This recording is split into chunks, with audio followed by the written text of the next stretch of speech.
J'ai dû en arriver à me bloquer le dos à plusieurs reprises, à chaque fois de façon plus douloureuse, pour en arriver à accepter de considérer la relation que j'entretenais avec mon corps.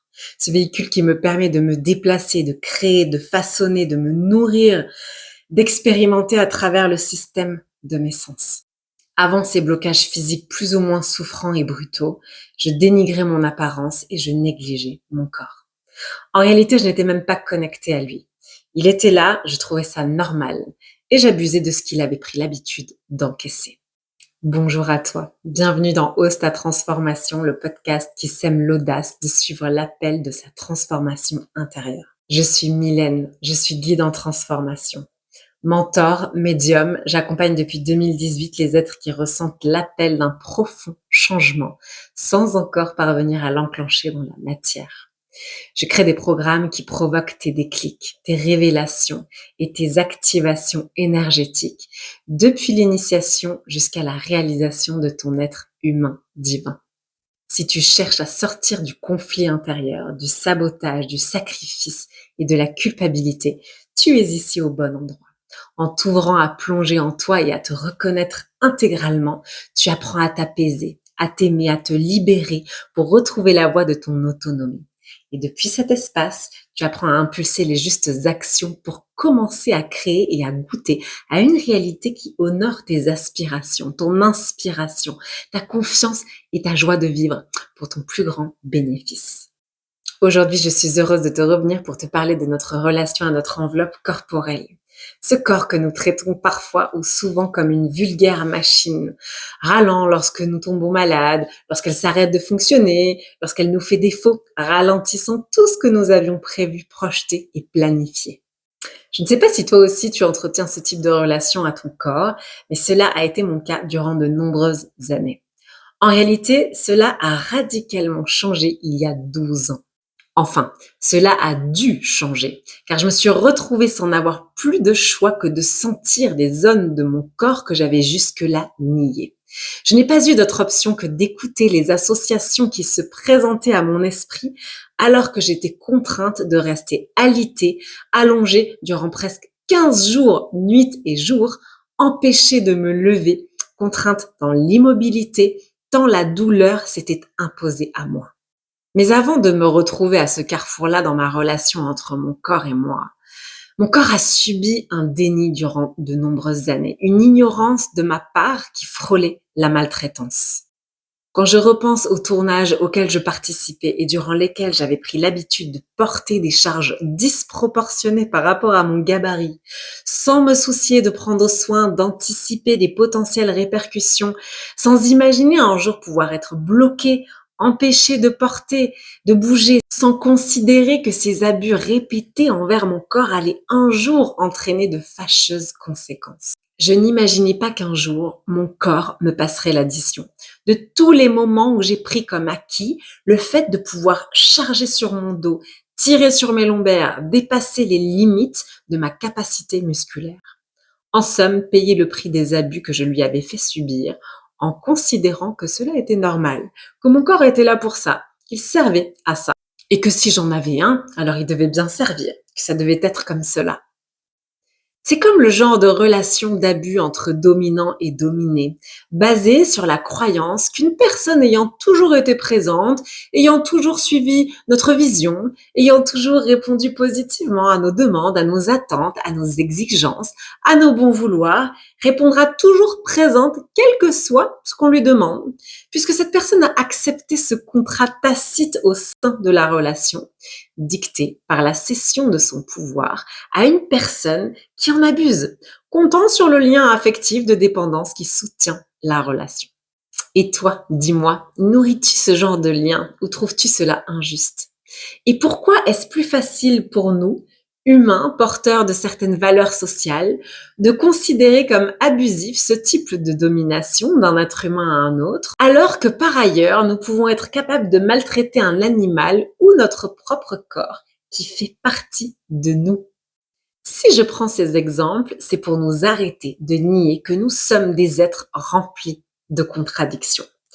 Nous pouvons nous offusquer de la façon dont un parent crie sur son enfant dans l'espace public en le regardant de travers pour lui faire comprendre que nous le jugeons présentement sur son comportement disproportionné, abusif ou violent, alors qu'en parallèle, nous aurons intégré comme une normalité le fait de communiquer dans le cadre de notre relation amoureuse par des cris, de la maltraitance psychologique ou encore de la violence verbale. La violence est partout. Mais si elle se manifeste autour de nous, si elle s'exprime dans des contextes auxquels nous prenons part, si elle intervient dans des situations desquelles nous sommes témoins ou avec lesquelles nous interagissons, c'est parce que cette violence se fait le reflet de celle que nous portons en nous-mêmes. Celle-là même qui a germé en notre fort intérieur, qui s'est développée sans que nous en ayons conscience, celle qui prend racine dans un héritage, dans certaines transmissions, dans un manque cruel d'estime personnelle. Celle qui nous amène à accepter de subir la violence de certains proches, à nourrir la violence en soi, envers nous-mêmes et envers certaines personnes de notre entourage, comme la manifestation d'une colère et d'une injustice qui a pris racine sans jamais n'avoir pu être identifiée, écoutée, reconnue ni entendue. Entretiens-tu toi aussi ce genre de relation avec ton corps? De déni, d'indifférence, de négligence, voire de maltraitance ponctuelle ou réitérée? Évidemment, tu imagines qu'on ne peut pas vivre indéfiniment comme cela, déconnecté de son propre véhicule, de la conscience de ce qui nous lie à la précieuse enveloppe que la vie nous a offert pour pouvoir traverser et apprécier notre expérience terrestre, matérielle et physique. En ce qui me concerne, mon corps avait déjà commencé à répondre par certaines rigidités, par des blocages du dos récurrents que je choisissais de négliger. Jusqu'au jour où, en plein tournage à l'autre bout du monde, en Uruguay, alors que je réalisais un rêve et que je co-créais un projet qui comptait, mon corps n'a pas eu d'autre choix que de faire grève, puisque je n'avais rien écouté jusque-là. Et je peux te dire que ça a été violent, extrêmement douloureux et violent.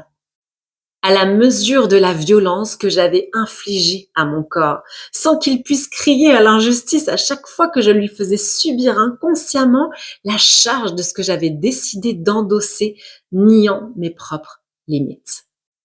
Et si j'ai souhaité créer cet épisode aujourd'hui, c'est parce que je crois que nous naviguons tous et tous de façon plus ou moins inconsciente jusqu'à ce que certaines situations nous éclairent de façon plus ou moins brutale et violente à la mesure de notre déni, de notre négligence, de notre manque de connaissance et de respect envers la personne que nous sommes, envers ce corps qui nous soutient inconditionnellement au quotidien.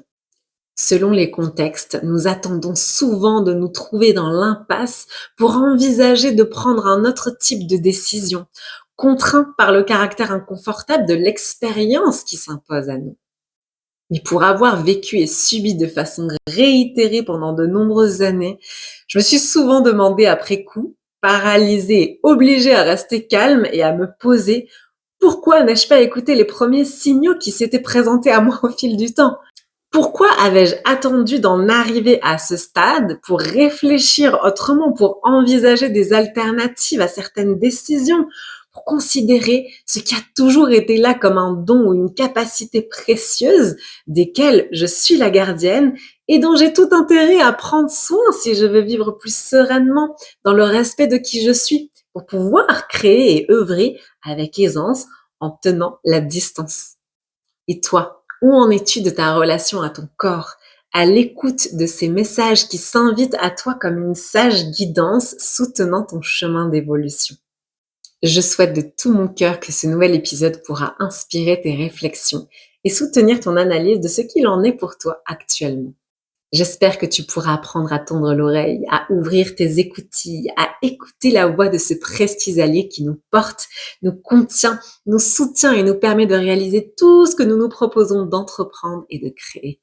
Et pour t'accompagner dans le processus quotidien de ta transformation intérieure, à retrouver ton centre, à développer tes radars, à aiguiser ta boussole intérieure, à réguler tes émotions pour apaiser ton système, à nourrir ton inspiration pour révéler ta lumière. J'ai créé le nid, un espace cocon privilégié en ligne au cœur duquel tu rejoins une communauté d'êtres qui, comme toi, ont choisi de se transformer pour créer une nouvelle réalité alignée à leurs pouvoirs intrinsèques et à leur vérité.